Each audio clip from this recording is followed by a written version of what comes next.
evening's Coaching for Success, that we have Eamon Tilley from ET Sports and René Borg from Run Coach Ireland with us this evening.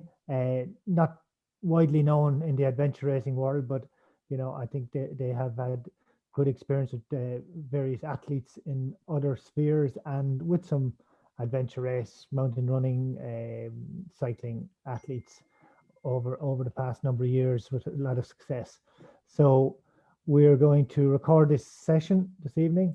So hopefully everyone's okay with that. And we're going to kick off then with each of Eamon and Rene, just giving a bit of background on what they've been doing and what they've found works as a general thing. It's obviously not going to turn you from an also-ran into a champion overnight, but hopefully we can all pick up some tips. We'd welcome some questions, so please put them in the chat box and we'll try and touch those towards the end. And hopefully we all glean something. And if you want anything else further, then we'll have contact details for both Eamon and Rene available after the seminar. Okay, so Eamon, just welcome there, and just if you want to just give us a little bit of background to yourself and what you do generally in the coaching world, if you don't mind. Thanks. No problem. First of all, I'd like to thank the guys for welcoming me on board for this seminar tonight. So just a bit of background from my perspective. I've been involved in sport all my life from an early age. I progressed in running. That was one of my favorites. I then represented Ireland in hill running many years ago with Douglas Barry.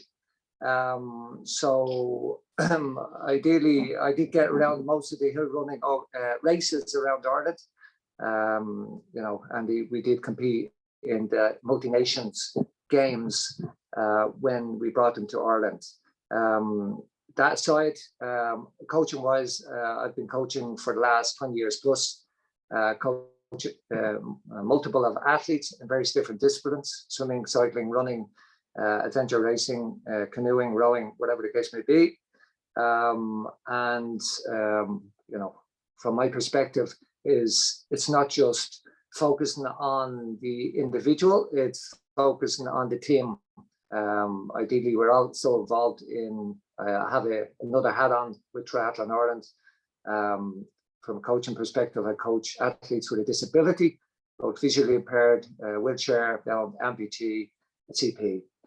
So from a broad perspective, I have the opportunity to coach not just able-bodied individuals, but athletes with a disability. And again, that's been a learning curve throughout my career from coaching. From a holistic approach, it is important that we don't just look at specifically what the athlete is. We actually have to then drill down and understand who the athlete is.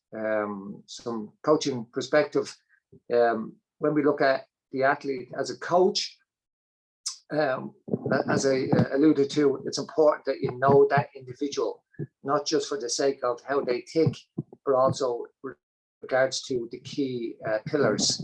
Some of those key pillars considered would be typically our heart rate. Okay, another one would be how they sleep. Another one would be their diet. Also the family life and how that impacts on performance. It is important that you as a coach need to go bend with the reed. It's not always straight and narrow. So it's important to understand what's going on with that person and bend with that person. From a performance perspective, we are all individuals, and it is important that you understand that. Looking at mountain running specifically, it is an endurance sport. So don't look at it from a small perspective, i.e. sprints. Yes, there will be excitation of that muscle group, activation of key muscles. But again, targeting those longer sessions at a lower heart rate, which is one of the key fundamentals we use specifically in adventure racing. It also is important to understand that mobility of the muscle group, the better the mobility of that group, the better the movement of it, the easier the movement of it, the more efficient it becomes. So ideally, that's what a lot of people neglect.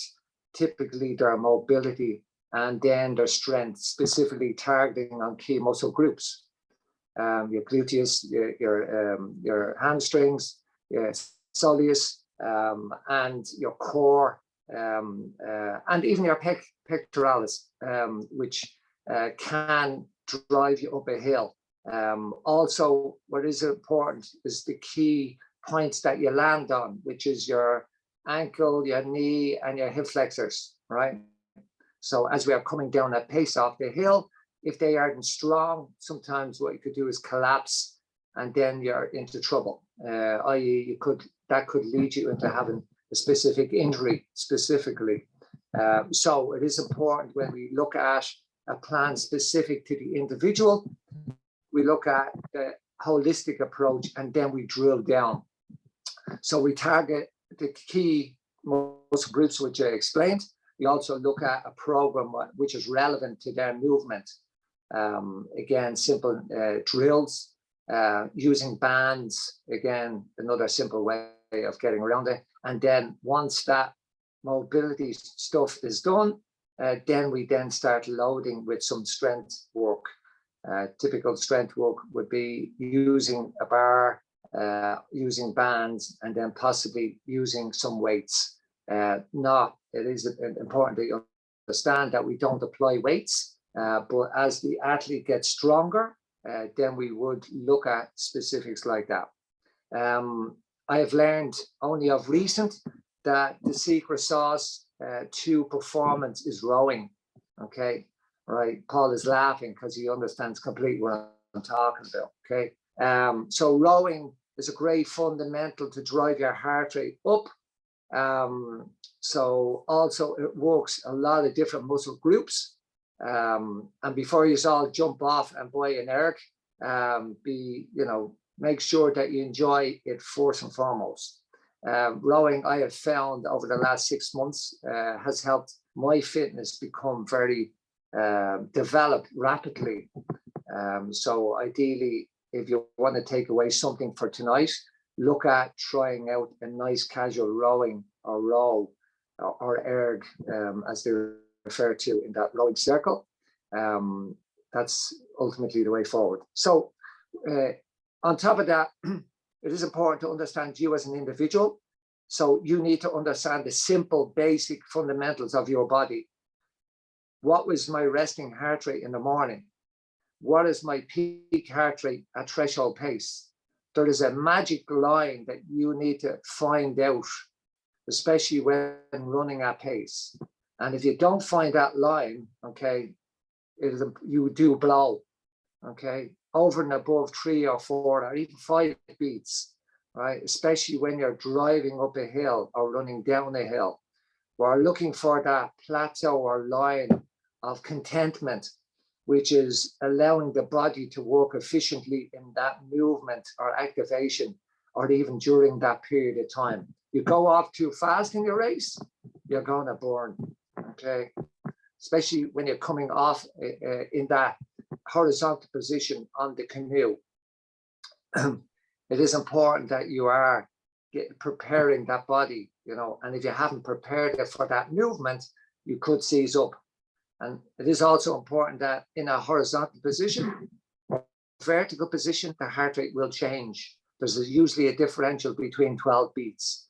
So don't be kidding yourself if you're looking for that performance differential or the same. It's all different.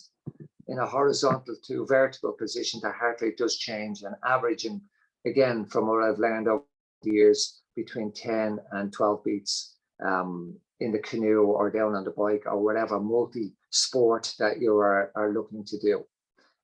Also, pace is really, really important, getting to understand that pace, your pace, the pace of the race. Also, from a point of view of even navigation, and I know Marla does great courses on navigation, hook up or her, great idea, because that could save you minutes or even half an hour if you pick the right track.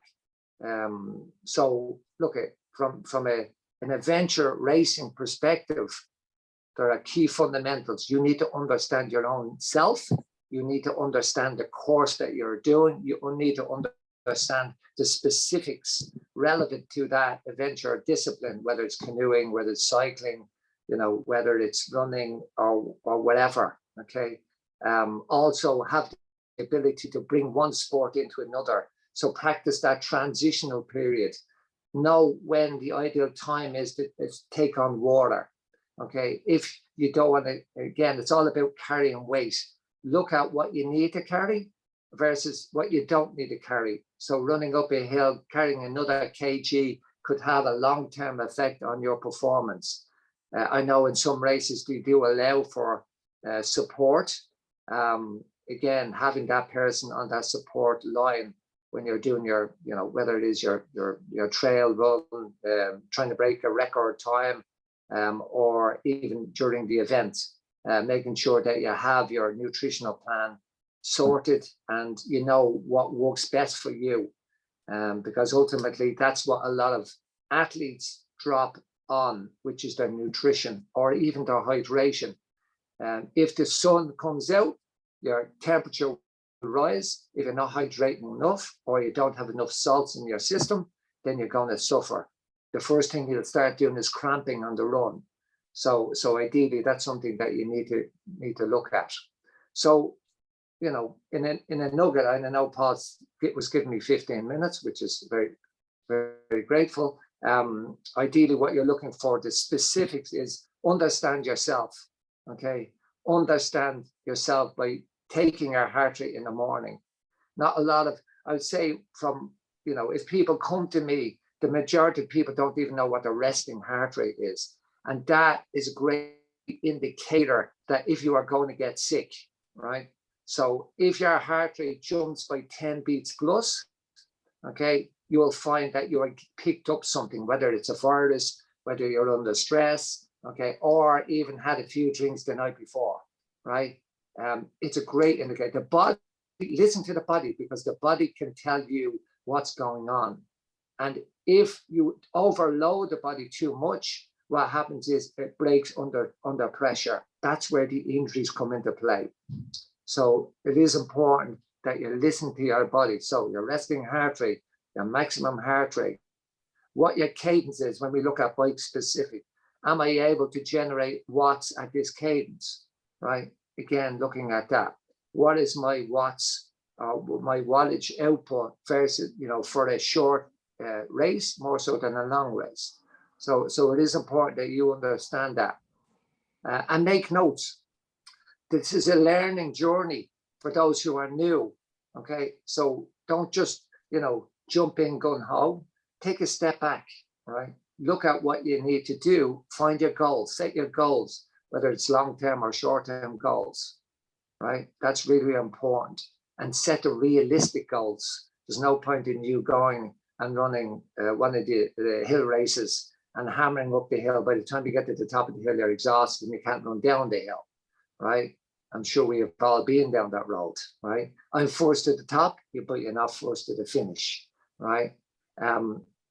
Running downhill is also an experience, right? But you need to remember, if you haven't got strong muscles, this can't be done. It is an art. Some guys are great, or some ladies are great at running up hills, and some are absolutely diabolical at running downhill. So try and find that weakest link, because we all have weak links.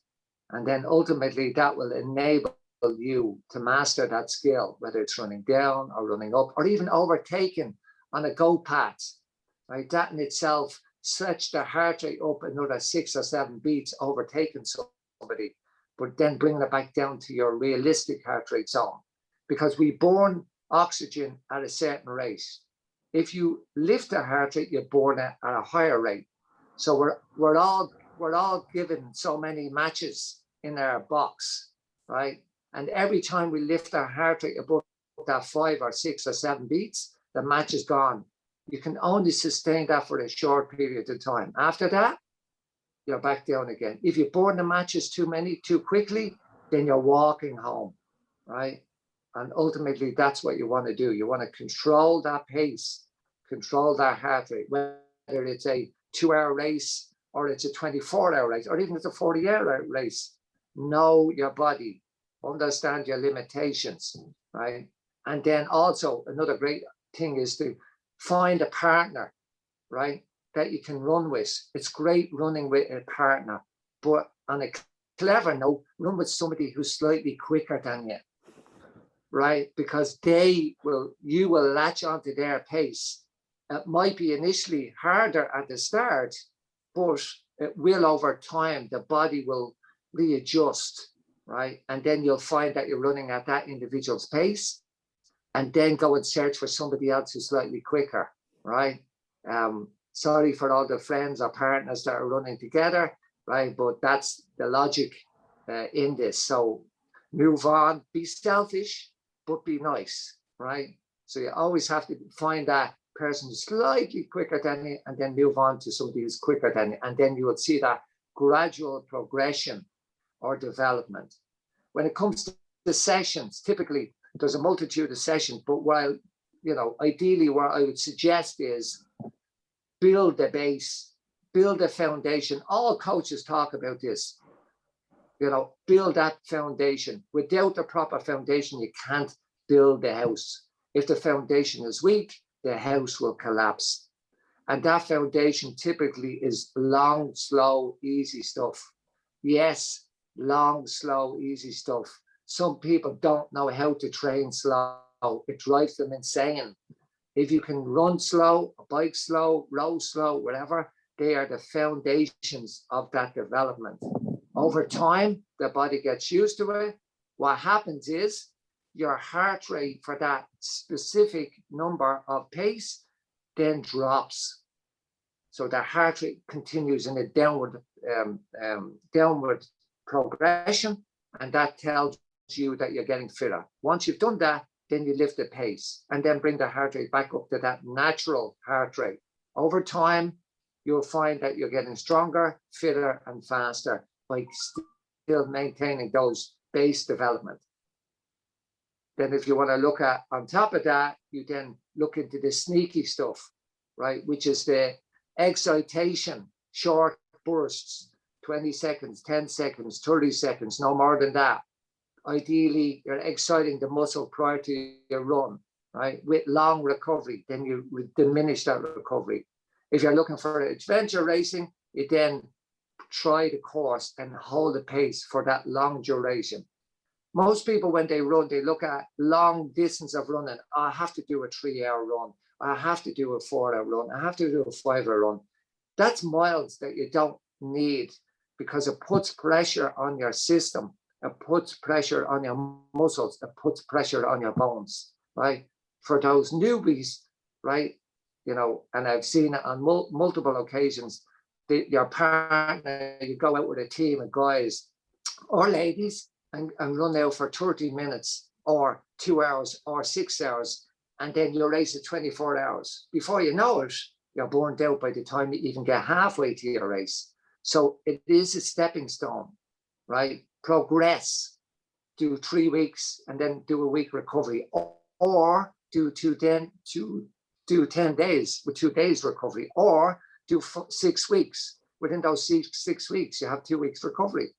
So it's a progressional development, but it has to work for you. And it's important. This is individual plan. Don't be working off a plan to suit other people. Don't be doing what your friend does, right? Because these are all different. If you do, you may forget about it.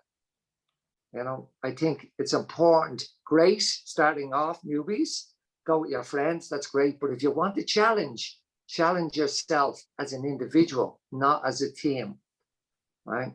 So, yeah, so that's ultimately where we're at. Does that enough for you, Paul, or do you want more? No, great. Just you were talking about the pillars there, Eamon, at the start, and the one thing, the family life thing. So we'll just, I'm just wary. There's some of the things that I know in particular with the sort of the starting slow thing that I think Rene has touched on recently in a podcast he was doing. But just on the family life thing there, do you want to just touch on that a little bit? And get the balance, I presume. Yeah, great. So the way I do it when I offer from a point of view. I sit down and I discuss this with an athlete. So we go through their current lifestyle within the week. So we break it down into 6 a.m. to 12 p.m., right? And then we go from 12 p.m. to 12 a.m. And we look at what is the priority in life. Is it maintaining fitness? Is it maintaining a job, right? Or is it maintaining your family, okay? And we do neglect that family balance, that real life family balance, because as athletes, we are selfish, right? All the time. And we neglect the people that really matter most to us. So how we find that balance is quite simple. We break the week into 7 days, and then we look at individual days, and then we go, okay, we work from 9 to 5, example, typically we wake up at 6 a.m. or 7 a.m. That could give me a potential to do a bit of a run for an hour, then take the kids to school, right? And then we're back into my normal work, 9 to 5 or 5. Then we come home, we say hello to the lovely lady or the wife or the partner, whatever the case may be. That's another hour or two. And then we might do a sneaky run or sneaky bike or sneaky S&C, right? So ultimately, it's about finding the optimum number of hours that fits in with people's lives, right? And if you can find that optimum balance between that, right? And it is important that you prioritize what is important for me. Is this race that I'm training for in 10 weeks' time really, really important? Or is my race in a year's time really, really important? Fine. If that's the case, then I can gradually, work with your wife or your partner, whatever the case may be, and say, look, I really would like to do this. Can you work with me to do this? And then that's how we work together, from a coach perspective or the athlete's perspective, we find that optimum. Okay. Does that work for you, Paul? Yeah, no, it's great to hear. I was interested. I didn't actually know you you were on the Irish team for hill running, and so we might come back to that because Rene has a lot of hill running experience as well. So it's something we might chat about, just the three of us, and maybe bring Susan into it maybe later on. So Rene, thanks for waiting. Thanks, Eamon. Some great insights there, especially the sneaky bits, as you termed them. So we'll just Rene, running coach Ireland. So that's your name, but you have a long background in running. Is that before you came to Ireland from Denmark? Well, yeah, I won't bore people with too much of the life history, Paul. But yeah, I am a Danish expat, so some people might, tease that out in the accent. And basically, the only running experience I brought over to Ireland was that my dad had used to drag me through forests doing radio orienteering as a kid. But then I left it, like so many youngsters. I left the running behind to do other things, let's say, in university, and came back to running. And just to kind of shorten it to where we are today, I run this company, Running Coach Ireland, and it's a two-man operation since recently, because I brought on board Owen Flynn, which some of you might know. He's the host, I'm a co-host. Well, he's the host. I am one of his guests in the Trail Running Ireland podcasts. So if some of you are listening to that, you might recognize him. So he helps me out now. But basically, I was the mountain running coach for Crusaders AC, which was my first club here in Ireland. I'm the head coach now of a small little rural club that I've founded myself down here in Wicklow called Glendalough AC. And as Paul said, we do mainly mountain running, but we have some road runners as well. I've done most of the running myself, but I'd rather summarize my own CV as I was one of those people with a lot of hopes, not a lot of patience, and not enough talent. But I think that was a decent background for a coach, because I had to make a lot of mistakes and learn from them, and try and go looking for answers. And I see the same. So many people come to a professional running coach, and is willing to pay someone for the type of advice we give. They tend to have a lot of hope and aspirations as well, and some of them are very, very good. We're lucky enough to work with some real top class athletes, but the majority are ordinary folk, if I can be that free and use that phrase. They're just normal people, very often professionals, so really busy in all sorts of professions, from farmers to IT workers to nurses and doctors. And as Eamon alluded to, that means there's so many different challenges, and you have a set of principles as a coach. You have kind of an idea of how you would like the training to look like. You know, you want the easy running to dominate, as Eamon said, but you have to do it in 100 different ways because everyone trains on different days. Everyone trains a different number of days. Some of them have 10 years experience, and as we said, some have 1 year experience. That's all they bring to the table. And we even get really bizarre situations. I have a person who finishes top 10 in major ultras, but he can only train 3 days a week because he's a farmer. But somehow we can work with that because he's on his feet, he claims, 18 hours a day. So it is very, very strange to be programming for a guy like that.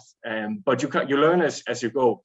But that means, now I know Paul has given us 15 minutes, which is a real challenge for me. But I'm just wary that you could talk, Rene. No, it's okay, because I was thinking when you told me 15 minutes, that's actually usually when people come to the company and ask, what are you doing? I usually say, well, let's talk for 50 minutes on a call rather than trying to explain it in an email. So usually we can kind of bring across what are we doing and what's the basic process in 15 minutes. And because everyone is different, you know, what do we do, professional running coaches, that's different from, you know, all the coaches you might be familiar with that you're working with already or that are helping out, you know, in your various clubs. The main difference is that I can give a little bit more individual attention. That's kind of where I see my job. Where it all started was, as most coaches, I think, I was just someone who knew a bit about running, and people started coming to me and say, would you ever write me a training plan? And at some point there was too many, and I just couldn't handle doing this in my spare time. And I thought maybe I could do this as a profession. And then over the years, of course, once it's a profession, there's also greater responsibility, because now you have to deliver results for what people, you know, are handing over to you, which is both trust and money. And to do that, we need a repeatable process. And that means when people come in, and Eamon alluded to this, the first thing is to understand you as an individual. And the way we try to do that is we always collect 2 pieces of data: your training history, and we can do that in many ways. You know, we can upload your Garmin history or wherever you store your data, or we can simply take some kind of written record that you have if you're a little bit more low tech. And on the other side, we get a questionnaire filled out, and that's to kind of cover all the soft stuff. And again, Eamon alluded to a lot of this. What's your stress level like? What days can you train on? What job do you work? What's your training history? What sort of sessions are you already familiar with? You know, is fartlek for you some kind of weird foreign word, or do you already know what it is? Do you do cross training? What's your injury history? There's so many things that we need to manage. And sometimes we need to take over quite a bit of it. And other times they already come in with a team. So they have a physio they trust. They have maybe, let's say, a cycling coach that they trust, because they do that as well. And then we try not to break up those relationships. We try and keep that team together and just work with those professionals. If they don't have those, then we try and put them in contact with people who know things I don't. But it's actually a key part of this early process is create a good team around them, so that when, for instance, issues happen, that you can send them to someone who can, you know, see them in person, deal with the issue quickly, communicate with me through them, and then we can get them back on the road. So the next step then for us is to plan the journey, because I see training as basically, I'm like a tour guide. You know, the destination is the race that they have in mind. And as I say, it can be anything really. People come, the usual, I want to finish the Dublin Marathon in less than 5 hours, to people who tell me, I have a guy like this now coming up in the autumn who wants to do 3 200 milers in 3 months, you know, the Triple Crown, they call it, over in the US. And I'll be honest, I haven't done everything. I've done a fair bit in different runnings, but there are events I haven't done and I wouldn't even conceive of doing. And in those cases, it's all about research for us. We try and look into what is out there about this type of race challenge. And we look at the person coming in and say, how much training did he do previously for his previous goals? And then we say, can we just add a little edge on top of that? So for instance, this guy might give you a good example. He had already done a 403 kilometer race the year before. And we could see that the heaviest week he did preparing for that was 26 hours of training. So we looked at the average volume for the period, and we looked at this peak week, and we said, we just add a notch because this is a different challenge. And then we went out and soaked up any information we could find about 200 milers, any champion who had written a blog about it, who had training ideas. And we looked at the concepts. I'll just give you another example. they said a good kind of format is a week's hiking holiday. So basically you go away for a week, 6 hours, hike, run every day.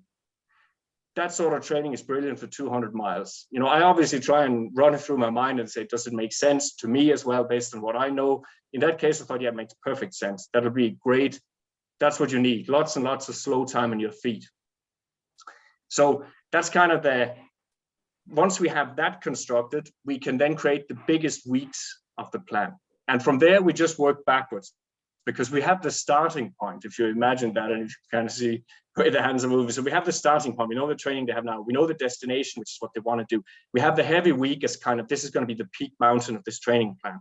And then we just work backwards, constructing to get this athlete to that peak week and able to tolerate that week. What do we need to put in place, and what sessions will get them there? And as part of that whole process, of course, we try and obey the rules of running, or the laws of running and physiology, as people would call them.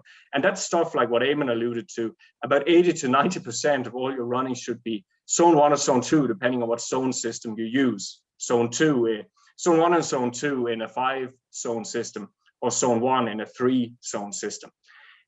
There's many other principles, you know, that you want to follow. Good practice, like taking step back weeks every now and again to kind of get rid of the accumulated fatigue, get your body and your hormones and all that a chance to catch up, to respond to training, you know, to not treat my training plan with too much respect, because I'm not Moses. I haven't walked down from Mount Sinai. You know, these are not the tablets, you know, it's all written in ink. So I tell people, don't treat it with too much respect. You know, if you wake up and you feel terrible, or your recovery indicators that you might be measuring, you know, like resting heart rate and all that, if they are terrible, skip it, you know, do it the next day, or do the run a bit easier, or shorten it, you know. And then if it goes on for a few days, we make a lot of changes. You know, we are very flexible in our planning. We try and plan only 4 weeks ahead of a time, so that we can always say, well, we look back at the last 4 weeks, how did it go? Did we miss a week? Okay, well, then we need to shift a bit around, you know. And that to me is a key part of the process, is to try and bring the basic good practices that people usually learn the hard way, through being injured, or through talking with people at races that have more experience, or through good and bad experience with various club coaches or other online coaches. We try and kind of, can we fast track that information into people's heads, you know, so they create good habits. So I think, Paul, that kind of summarizes the approach we have. And maybe I'll leave it at that, so we have more time for the questions. No, well, I suppose if we just talk a bit more generally, you mentioned there about the ultra guy and the week's hiking holiday type thing, 6 or 8 hours a day. I know from knowing you sort of before you went into the full-time coaching through IMRA and Crusaders and whatever else, you're big into reading the research and literature of others. Like if you were asked, you know, for a few specific sort of general points like Eamon made there about the heart rate, sleep, and whatever, without repeating what he's saying, do you have a couple of nuggets there maybe that people could generally apply? I know I mentioned earlier on about the zone 1 thing that I picked up from one of your recent podcasts, which is something I think a lot of us tend to ignore. We tend to train in whatever zone 2 or 3, and maybe not easy enough and not hard enough maybe in specific days. Yeah, there's a few old sayings that tend to encompass that kind of wisdom, if you want to use that word. Like one of them was, a lot of people said to me when I first started running, he said, the problem with most of you young guys, this was one of the older chaps, he said, is that you run all of your easy runs too hard and all of your hard runs too easy. And this is what, you know, the scientists call that polarized training. And the basic idea is that when you start out and you're building the base, you need to keep those easy runs below what they call it the aerobic threshold. And it's basically the point where the body is under low stress and it's not calling on sugar as a fuel. So it's mainly, and I say mainly because there is a bit of sugar, fat burning. And that is the response you get from the body when you're in that zone is very low stress. There's less creation of various different, you could say, chemical byproducts in your body that make you very sore the next day and that have a tendency to make people, low energy, have problems with hormones, problems with sleep, more muscle soreness, all these kinds of things. So that's how you recognize that you spend most of your time in zone 2. And there's various tests we can do with people to try and teach them what's really easy, because that is the problem. A lot of people, they have kind of a gear, a default gear, and they just switch into it and they just run in that, but it's not actually easy. It's just a good habit for them. They like to be there. You could go to a lab, obviously not now, but you used to be able to go to a lab and you could slap a mask on you and you could take bloods and everything, and they would be able to tell you, well, this is where your body really thinks easy ends and steady begins. But there are some easy tests we do, and I can share some links after, because you could see it all online. There's various authors that suggest these, but we do 4 tests with people. We do what's called an aerobic threshold outdoor test, and it's simply a test where you keep running until you can no longer get all the air you need through the nose. There's a little bit more detail to it that I'm kind of describing there. So that works as long as you don't have any sinus problems. Because the moment you are calling for so much air that you want to open your mouth and breathe through the mouth, that is a sign that the energy demand has changed. The fuel mix that your body's using has changed. And if you then look at your heart rate, and let's say for 15 minutes, that would roughly be the heart rate and the pace if it's flat. That's your aerobic threshold. And that's basically do 80 to 90% under that most of the year, and you're pretty safe.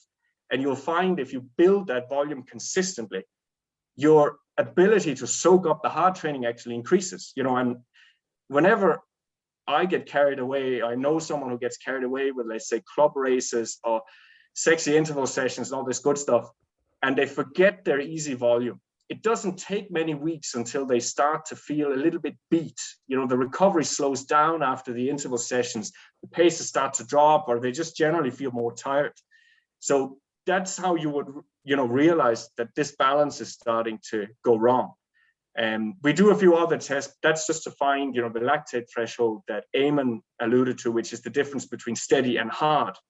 And then we do a 6-minute test, and that's to find what's called the sweet spot of the hard zone, which some people know as VO2 max, pace of VO2 max. That's just for us to get, kind of a reliable zone system so that we can target various different adaptations with some accuracy, without having to send people over for the blood tests and all that. And the final thing on that, Paul, is that ties into the most important thing for training. And I think people are bored of hearing this, which is consistency. And there was the father of ultra running, a guy called Arthur Newton from South Africa, nearly 100 years ago. He said, all you need to improve is your average. And what he meant by that is basically the guy who trains like a hero for 3 months and is then injured for 2 months, that was very often myself, does not beat the guy who trains consistently for 12 months, unless he's superiorly more talented. If they're reasonably similar, it's the guy who just consistently grinds out weeks that mightn't look very spectacular on paper.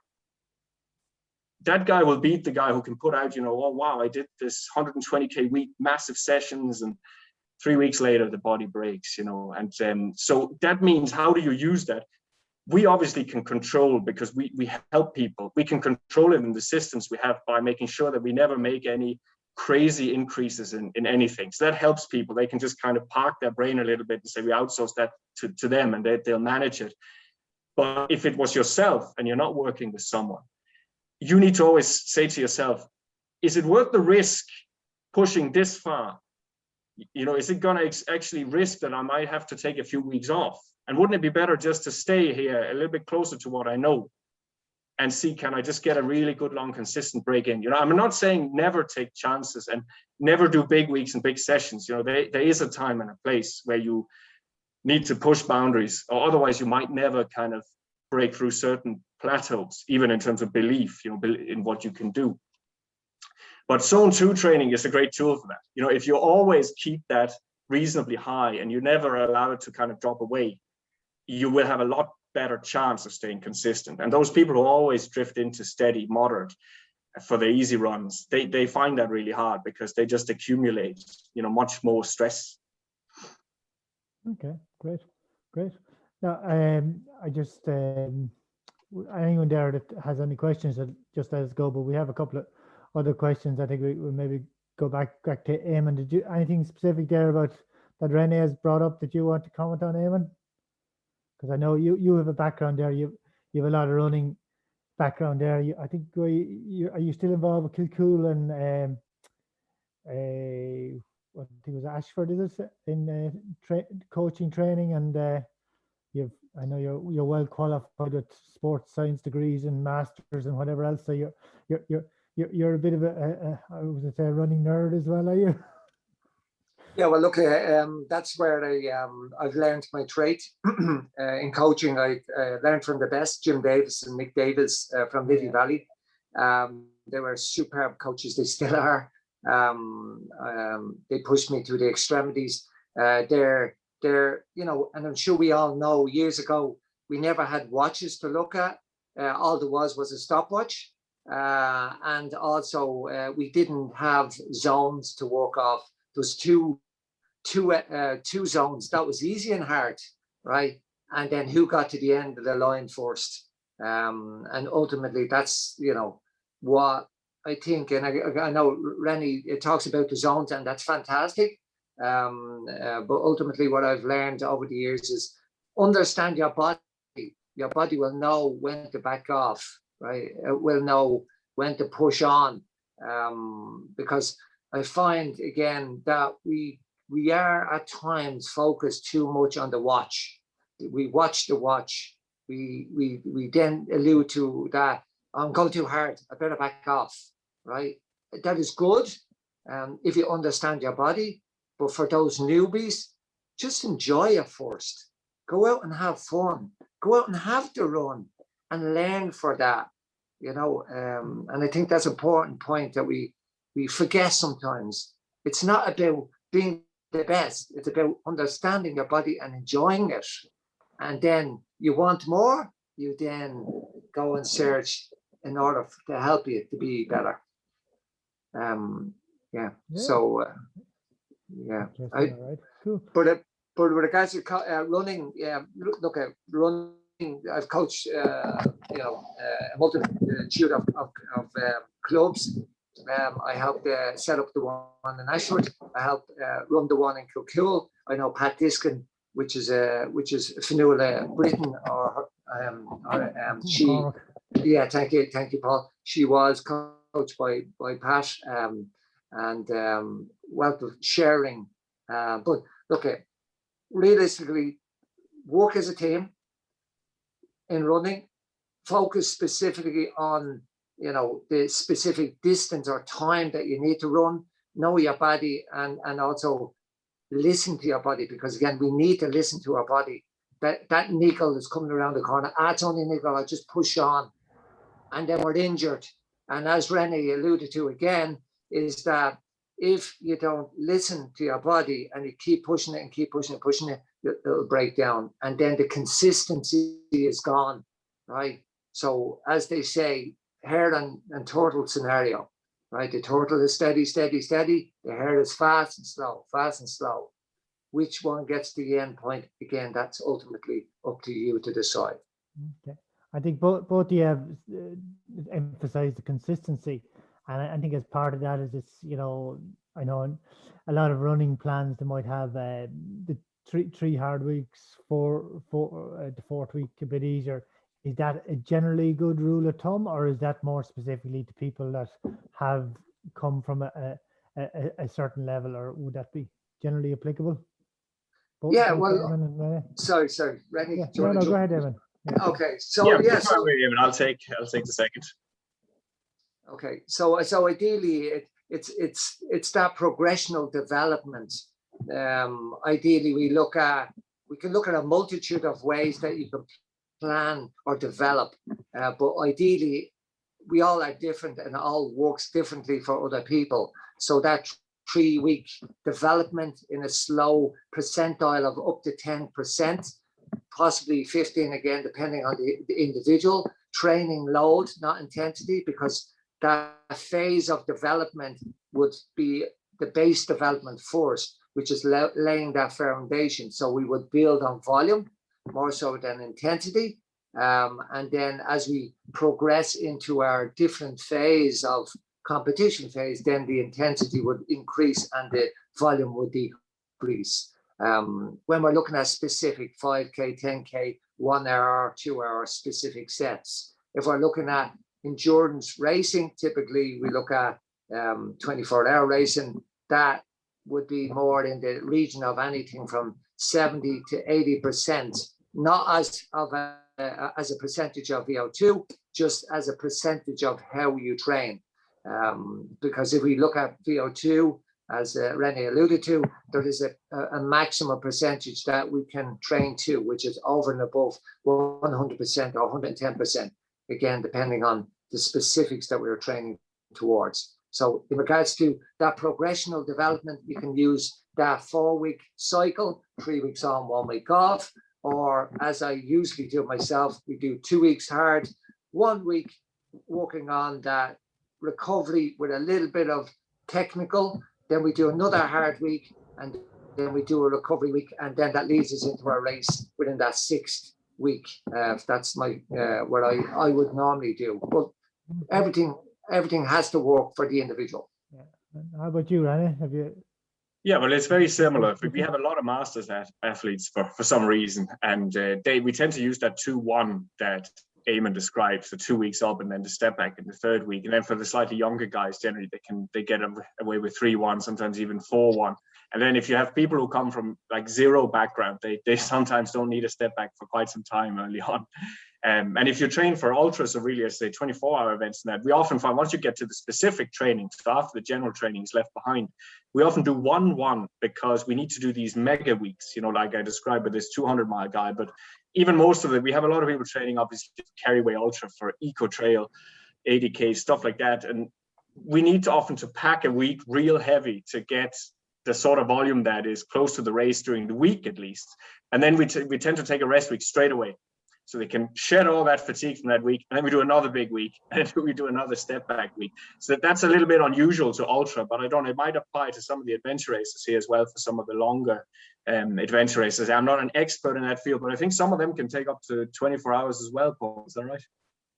Oh, they can take 7 and 10 days at the extreme end. But yeah, I suppose most people are operating, I suppose, on more the maximum 24 hour things. All right, yeah. Eamon, you've specific experience with, I mentioned 2 athletes because I think it's well known that you're coaching Moira O'Sullivan, who is national adventure racing expert champion, I think 3 years in a row. And I think people have maybe read about her specifically with how she came back from having a couple of kids, to win a couple of titles. And then you have a younger athlete, Shane Kenny, on the go as well. Is there anything specific relating to the adventure racing that you have found? You have a huge background in triathlon coaching, so it's multi-sport. It's it starts with a swim, and we throw in a kayak at some stage. But is there anything in specifically relating to adventure racing and multi-sport and transitioning that you think might be a benefit in general? Yeah, but it is important that you understand that it's not all about doing the distance, which a lot of people really think you have to do it. It isn't. It's about managing your training load specifically. So again, if I can share that with you, if we're doing typically a 24-hour race, and I know René alluded to the way he coaches, and we all are different as coaches, right? The maximum that I would have an athlete training for a 24-hour race at one time would be anything up to a maximum of 4 or 5 hours. That's it, right? And you would, as a coach, you have to be very clever. So what you need to do is don't load them on their feet. Give them a bike and a run and break that volume down specifically to that distance or time, right? Most people think it's all about miles, time. It isn't, right? It's about understanding the body and how it works and being specific to the individual needs. Moira, again, I'm sure she'll thank me for this. She's a super athlete, but she's also a great individual who has a great mindset. And the mind is a very powerful thing. If you have the ability to push yourself to a level, and that's the difference between top class athletes and just average athletes, is that having that mindset of going that extra pain threshold point, right? That in itself is winners. So if I can share that with you, if you can feel that pain and push through that pain, you can be very successful in that. Shane, a new athlete coming on board, I've been working with Shane for the last 18 months. Shane didn't know how to run slow.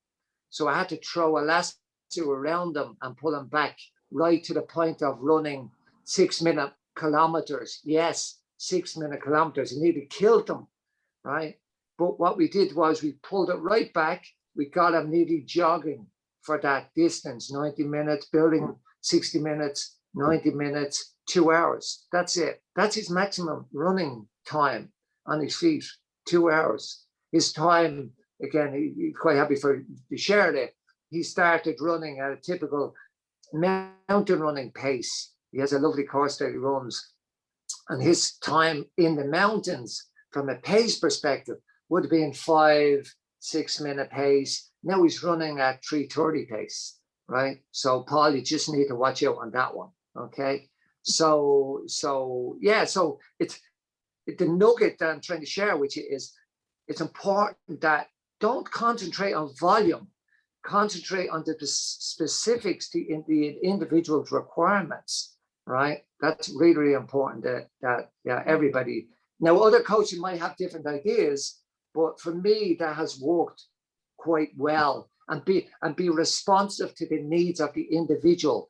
Bend, remember the reed needs to bend left and right. It needs to bend. And if you don't bend with it as a coach, the athlete will break down. We use the likes of Garmin Connect, right? When we're using the IT, we use the watch, right? Then these are only individual measures that can be shared between two individuals. And I'm sure René would know this, is you have to be accountable to somebody. If you're not accountable, it won't work for you. So if you're looking for the top end performance, be accountable, whether it's your mother, your sister, your brother, your auntie, your uncle, or whoever, right? Or your coach, okay? You need to be accountable to say, look, I'm doing this, watch me, give me feedback. And don't just give me wishy-washy feedback. Give me honest appraisal. Give me truthful appraisal, right? Because ultimately that's what they want. They want the directness and, to tell them, no, don't do that run. Oh, well, and just like the run. I like going out with my friends. No, forget about your friends. Get your friends to buy into what you want to do, right? Because ultimately then that's where you are performing, unless you're specifically running with somebody who we want to run with, i.e. somebody who's slightly quicker. Okay, brilliant. I think Susan, you had some questions. I know I do have one question. Yeah, I feel like I'm stepping back a bit, but I have a question for someone who hasn't had any coaching before, and like I've been running for 20 years, but really just kind of plodding along on my own. How do you actually start to engage with a trainer? Like, I don't have any, like, do you need to have the background of what your resting heart rate is and things like that to start with? Or do you go in, like, what are the first steps of starting a formal training plan? Simple enough. You can pick a plan up on internet, okay, if you choose, okay, and then work off that, right? Or you can engage with a coach, make a connection, okay? Be specific. There's a lot of coaches out there, right? And there's a lot of coaches with great talent. So trying to home into that coach that you feel, do your research on that coach and go, well, yeah, he's great, but it's not specifically that I'm looking for, what I'm looking for. And how do you kind of research? Like what? Well, it's easy enough. All you look at is you type in the name of who coaches specifically to mountain running or whatever, and then you go down that road. Okay, right, I like that person. Give them a call and say, look, I seen your website, or this is what I'm looking to do, right? And then have a chat with them and say, look, I'm not committing to anything. Let's see what happens over the, what do you propose? And then remember, as a coach, the coach has to listen to what you want, not what they think is good for you, right? And if that coach is switched on to you, then that's the coach that you're looking for. And right? would you always would you say yes to have a goal of a race or something is a really good focus, or? No. Forget about racing. We worry about too much about racing. Too much. Oh, we have to do this. We have to do that. No, you don't need to race. What you need to do is enjoy your fitness first. Get a good feeling of yourself. I like running. Oh, so what you do is simplify it. Day one, you go and you do a lap around the field. Okay, what did I do the lap in? At a nice, easy pace. All right, I did that time. Great, right? And in 6 weeks' time, you do the same. Am I showing improvement? Yes, I am, even though I'm running at the same pace, right? So for you, if I was to coach you, I would say, look, this is what you do. Build a base, go easy stuff. But remember, it is important, as René alluded to, is if you run at a certain pace or bike or whatever, you will always train at that certain pace and race at that certain pace. So what we do is we throw that little bit of snippets, that excitation, right? That 30 seconds of effort, lifting the heart rate, that showing that progressional development, pushing the body to a little bit of a limit, then coming back, then going again, then coming back. And we do that because if you constantly train at a certain pace, the body will go, this is where I like. Yeah. And that's what happens with a lot of runners or mountain runners. Okay. Yeah. They just enjoy the run and they go out for the runs and they won't get quicker. That's what I do. That's me. Yeah. Susan, go ahead, René. You want to come in? Jump in and say, look for a coach who wants to talk to you, and because there's so many coaches, there's tens of thousands online these days, and a lot of them have become a little bit too efficiency focused, in my opinion. And I'm not going to criticize anyone else's business model, but I think this is an interactive relationship. So find a coach who'll talk to you relatively quickly in person, and is the chemistry there?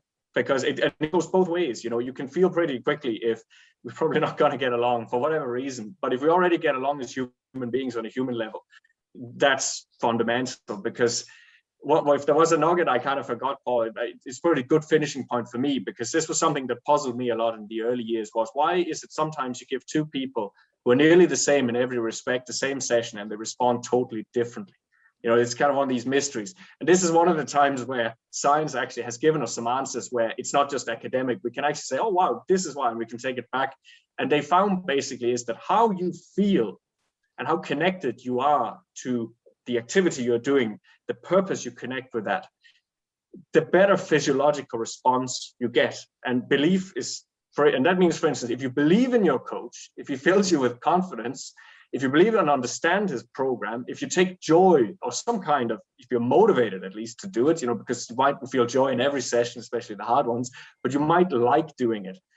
That will give a better physiological response than doing something where you don't really understand why you're doing it, or you don't really believe in this coach. Who is he, this guy over here? I've never really met him. I've only talked on email. So that's kind of an X factor nearly, is find someone who gives you that. The belief and there's a sense of trust, and who enjoys it. And that's, of course, if I create you a schedule that is totally wrong for your balance of life, because I haven't taken the effort to understand you and your situation, then that won't happen, and that's often where it fails. It's not because the coach doesn't have all the academic and practical knowledge, but they haven't taken the time maybe to try and adjust their principles to this person's life. And then it fails, and I would be the first to put my hand up and said, when I was a young coach and started out, that happened. Sometimes it failed because of a failure to understand enough and not being flexible enough. And they used to call this the eggs against the wall coaching approach. You probably know that, Eamon. There was a few coaches who said that they had a heap of talent, just threw them all on the wall, and some of them would stick, but we don't have that luxury in a way. And that's, I think, the one good thing about being professional is you can't afford to be breaking people left, right, and center, because very quickly then you're out of business. I think at least it's a good way of holding us accountable, Okay. And just one last question on that. Like everything has gone to online now in the last year, but how important do you think it is to actually physically meet someone, or do you think online is working so well now, or what do either of you opinions on that? Well, if I could jump in, Réne, if you don't mind, it depends on your budget. Okay, you can buy an online program for a tenner a month or whatever the case may be. Okay. And it also depends on your goal, what specifically you're looking to get out of this, whether it's just to maintain fitness or just go with the flow, or you're specific to a result. That's the way it is. It's that simple. You know, you have to be accountable, and I spoke about that earlier on. The likes of Rene and myself as services, you are accountable to us. We are accountable to you for that performance that you're looking for from us. And if we can't produce that or give you that, then there's no point. It is important also that you understand is, from your perspective, is challenge the coach that you're employ. Most people accept and are yes people. Yes, coach. Yes, coach. Right? Challenge it. Sorry, don't really understand that. So could you elaborate a little bit more? You know, we pay, we give the money, right? But we don't challenge that. Okay. So it is important. But like most really good coaches, they're not in it for the money. Okay. Right. And it's important that you understand that they're not in it. They look further than that. Whereas, you know, again, others, I don't know what others do. That's their own professions. But personally, it's not, if you're in the game to coach, you go over and above. Okay. Does that answer your question? Yeah, it does. Yeah. Yeah. Super. Okay. Yeah, I won't add too much except saying technology has come a long way, you know, and that means we can do a lot now. I think online coaching is close now to having trackside. It would be lovely if we could be there running next to people for every single run, but we are very close now. We can see so much data and we can communicate so easily, you know, that I think in some ways it's nearly the same. Right. And of course, practically, it just is, if you have to have athletes that are spread over a reasonable geographical area, it's just not practical for, you know, both sides to see each other too much. You know, we try, we haven't done it since all this started, but we try sometimes to organize some events where people can come and we can meet face to face for those who are in the country. But it doesn't seem to be a big deal. And I say a lot of people that work with myself, I'm sure Eamon too, they're very busy people and they really appreciate that it's easy for them, you know, and they don't have to go out of their way to come down and see me here in the middle of the Wicklow Hills. So the training is mainly performance rather than analysis of looking at steps and looking at gait and things like that. Is that more what both your training is like, or? Yeah, if I can say that, I used to be a bit involved in injury management for a number of years, Susan, but I left that part of the business actually to one of my first athletes, Jason Keogh. So yeah, if some might know him, he managed to get a few Irish mountain running, titles, and he was a very good descender. But he took that, because I have young kids now, and I just decided running a running clinic with cameras and everything else and weekend workshops for 16 hours. I just couldn't make it work. So I thought it'd be bad for me, it'd be bad for the clients.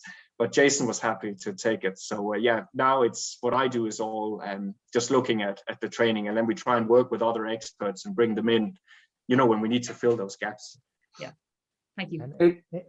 It is also, sorry, Paul and Susan, it is important as well that, you know, when you're looking for the ideal coaches, to have a look at how many athletes that they are coaching, okay? Because the ideal coach won't take on a lot of athletes because they can't manage them, the athletes, and give that 100% to individuals. So it is important that for that selection of that coach, be diligent enough that if they are, you know, using an online platform or they're coaching 100 people or 50 people or whatever, it doesn't work, right?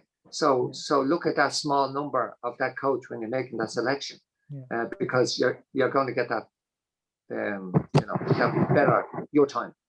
Okay, so key things I think I'm taking from both of you is, you know, get someone you have a connection with and somebody that's not stretched with, you know, tens of and possibly hundreds of athletes all doing pretty identical things, but not specifically tailored. Is that correct? Yeah, that's it, Paul. Yeah. Okay, great. Okay, is there anything else, Susan, at your end, or anybody else listening there? Yeah. Everybody's very shy. Anyway, most people are out training, but what's great is that we have a recording of this, and Susan will circulate that. So I just, on behalf of Adventure Race in Ireland, very huge thanks to Eamon and Rene for joining us. It's been very informative, and hopefully we will see you all in the hills. Owen is coming in with a question there, are you, Owen? No, I just wanted to say thanks very much, guys. And You are there. very good. Yeah. I know for years I've never obsessed with the heart rate, but maybe I should start thinking about it. I think Yeah. old dogs like us, though, and we might be too old to learn new tricks, but we'll never know till we try. Yeah. You never know. Sorry, Paul. The last nugget that I give you is, no matter what your age, right? Please get into the sport. Okay, adventure racing is young, right? So please get into it at any age, no matter what, and live the dream, because it's only around the corner. Thanks, Eamon. Good way to end it. Thanks a lot, everyone. Thank you. Thanks, guys. Thanks, Rene, again, Eamon. Thank you. Take care.